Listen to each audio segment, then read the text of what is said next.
ఓ adult star building పై నుంచి కింద పడి మృతి చెందిన ఘటన సంచలనం సృష్టిస్తోంది. అది కూడా ఆమె ఓ పోర్న్ వీడియో చేస్తున్న సమయంలోనే ఈ ఘటన చోటు చేసుకోవడం గమనార్హం. ఓ హోటల్ రూమ్లో పోర్న్ సీన్ షూటింగ్ అనంతరం బ్రెజిల్కి చెందిన పోర్న్ స్టార్ అన్నా బ్రిటీజ్ భవనంపై నుంచి కింద పడి మృతి చెందింది. సోషల్ మీడియాలో అన్నా పోలీగా సుపరిచితురాలైన 27 ఏళ్ల పోర్న్ స్టార్ బిల్డింగ్ పై నుంచి పడడం ప్రమాదవశాత్తు జరిగిందా లేదంటే ఇందులో ఏదైనా కుట్ర దాగి ఉందా అనే అనుమానాలు సైతం వ్యక్తమవుతున్నాయి. ఇలాంటి అనుమానాల నేపథ్యంలో పోలీసులు అనుమానాస్పద కేసుగా నమోదు చేసి దర్యాప్తు చేపట్టారు. ఈ నెల 23న నోవా ఇగాకులోని హోటల్ గదిలో ఉన్న అన్నా బ్రిటిష్ మరో 2 పురుషులతో త్రీసమ్ పోర్న్ సీన్ను చిత్రీకరించారు. షూటింగ్ ముగియగానే బాల్కనీలోకి వచ్చిన అన్నా బ్రిటిష్ భవనంపై నుంచి కింద పడ్డారు.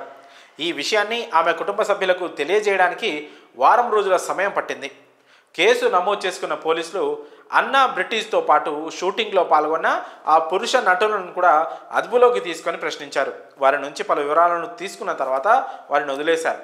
అయితే ఈ ఘటనపై కేసు నమోదు చేసి దర్యాప్తు చేపట్టామని, ముందుగా అనుమానాస్పద మృతిగా కేసును దర్యాప్తు చేస్తున్నామని, అయితే ఇందులో ఏదైనా కుట్ర దాగి ఉందా అనే విషయాన్ని కొట్టిపారేయలేమని పోలీసులు తెలిపారు. అన్నా బ్రిటిష్ మరణం తనకు తీరని లోటని ఆమె బాయ్ ఫ్రెండ్ పెట్రో హెన్రిక్ అన్నారు.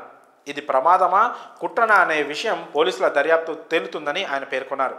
మరి ఈ ఘటనపై మీ అభిప్రాయాలను కామెంట్స్ రూపంలో తెలియజేయండి.